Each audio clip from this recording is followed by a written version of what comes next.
Assalamualaikum warahmatullahi wabarakatuh. Salam sejahtera bagi kita semua.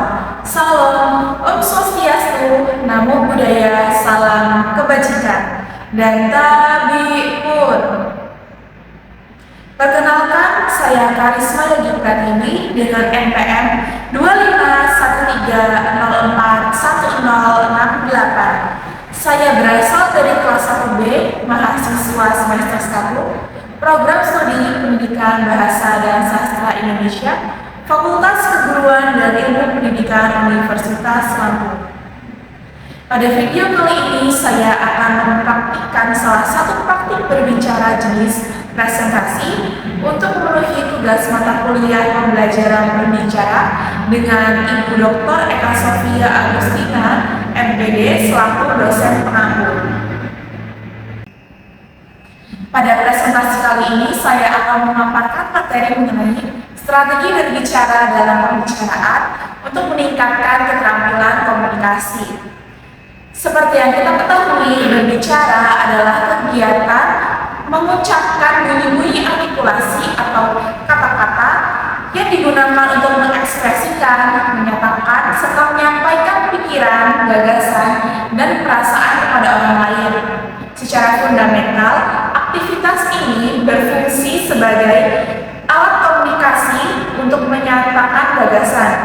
Keberhasilan berbicara tidak hanya terletak pada pengucapan yang jelas, akan tetapi juga pada bagaimana gagasan tersebut disusun dan dikembangkan agar sesuai dan relevan dengan kepentingan pendengar.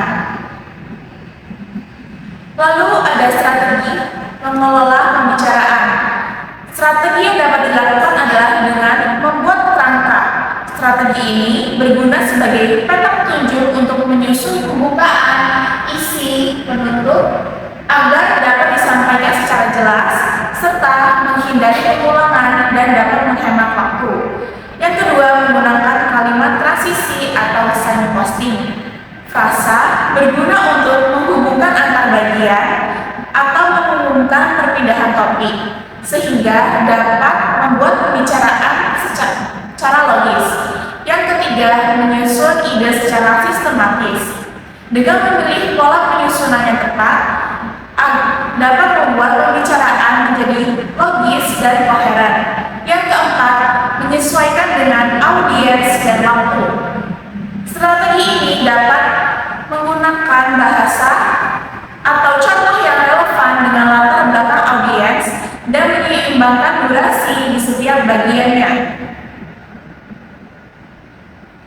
Lalu ada pentingnya melakukan latihan.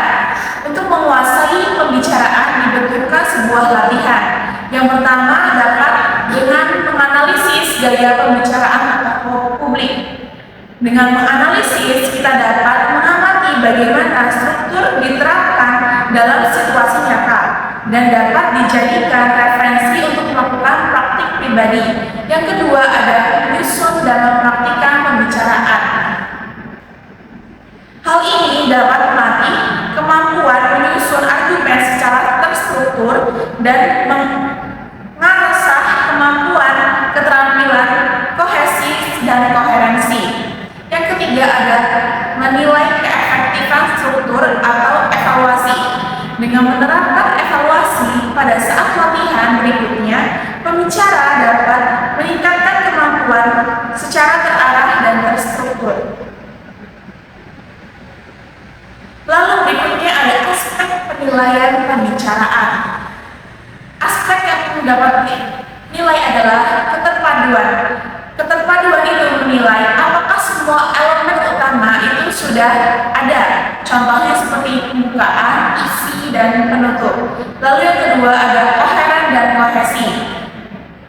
Aspek penilaian ini menilai apakah alur dan hubungan antar ide itu sudah tersusun secara logis. Yang ketiga, penyesuaian. Pada aspek penilaian ini dinilai apakah struktur sesuai dengan jenis komunikasi. Contohnya pada saat kita melakukan debat, apakah itu sudah sesuai dengan struktur debat. Lalu saat kita melakukan pidato, apakah sudah sesuai dengan struktur pidato. Yang keempat dan yang terakhir adalah kelulusan dan waktu. Aspek penilaian ini itu mencakup apakah pembicaraan itu efektif dalam durasi yang ditentukan. Sekian pemaparan materi yang dapat saya sampaikan.